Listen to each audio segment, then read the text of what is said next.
Welcome to this week's edition of Outdoors Online, a weekly webcast produced by the North Dakota Game and Fish Department. I'm your host, Tom Jensen. Boating season is upon us. We want to talk this week about how you can keep yourself safer on the water. My guest is Brian Schaffer. Brian is the Game and Fish Department's Boat and Water Safety Coordinator.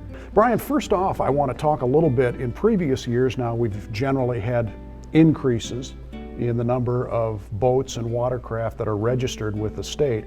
How are we in this? We're in the third year of our registration cycle here in 2016 here, so that goes till the end of the year.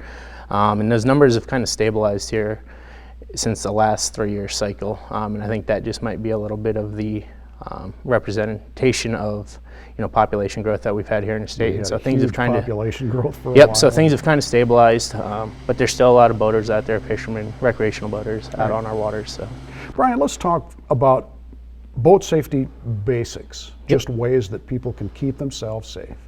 Yeah, here in North Dakota we have a lot of our boating opportunities are in early spring and even in early summer. So one of the big things is to be aware that even though the air temperature is warm, that water's still pretty cold. So one of the best things you can do for that is wear a life jacket and follow our safety guides, which you can find online or at any game and fish office. So it's important to have all your safety equipment, including fire extinguishers, whistles, things like that, whatever's required. There are things that you have to carry on your boat. Yep, and it all depends on what class your boat would fall within. So different sized boats have different requirements, and that information can all be found in our boating guide. Right. A lot of the safety precautions that people have to take are due to congestion. And the Missouri River, without a doubt, has had a lot of congestion for the last several years. I'm sure this year is going to be no different. What can people do on the Missouri specifically to keep themselves safer? Yeah, anyone that's been down there, even this spring fishing, there's been a lot of boats. If you drive over the river, there's anglers out there all spring. So now it's getting warmer out. We're going to have more recreationalists out there. So it's important to avoid those really congested areas. That's a big thing, and just slow down. That's it's a big contributor to a lot of boating accidents is people going too fast in congested areas and just not being aware of their surroundings. Right. Keep an eye on the sandbars and things like that. Of course, it seems like that's where a lot of the boat traffic congregates is on the sandbars that are available. Some years there's more sandbars than others, and in years when there aren't very many sandbars, it can get really to be a madhouse. Yep.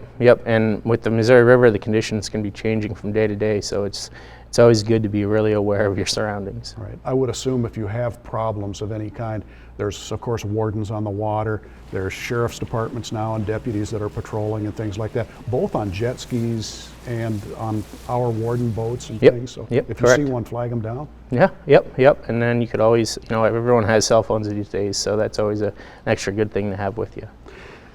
We mentioned personal watercraft or jet skis a minute ago. Now there are certain things, there are getting to be more and more of them, and there are certain things that are peculiar to the jet skis that they need to do or not do to stay safe. Yeah, and that is the one type of boat that you're required to wear a life jacket at all times, no matter how old you are. Regardless of age.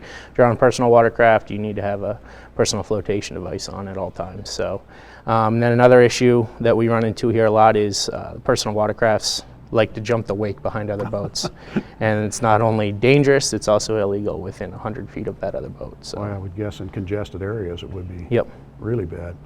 Some of the smaller lakes in the state now recently have been getting more and more congested, especially on nice weekends, nice weather and things like that.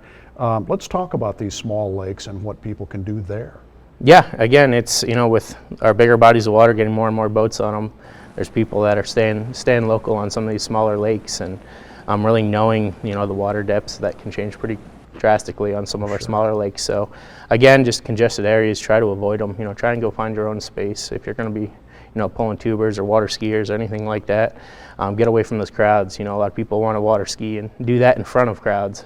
But for safety, it's always best to kind of go find your own area. I would suppose a lot of these smaller lakes have swimming areas, and those are places that you want to avoid. Yeah, for sure. It's a good thing to stay away from swimmers because it doesn't take long for a swimmer that's underwater to pop up in front of your boat. So, Brian, a lot of the things that you're talking about now to stay safe are just common sense.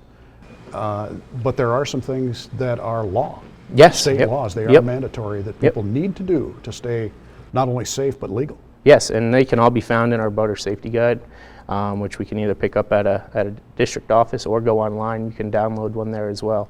And all your information on life jacket wear, requirements or how many you have on board, whether you need fire extinguishers, horns, things like that, they can all be found in there in detail. All right, Brian, thanks. Some very sound advice. Thank you, Tom. If you do plan to operate a watercraft in North Dakota, be aware there are a number of new laws for boaters to prevent the spread of aquatic nuisance species. Such things as removing the drain plug from your boat before you leave the ramp area, draining all live wells and bilges, and removing any vegetation from your trailer.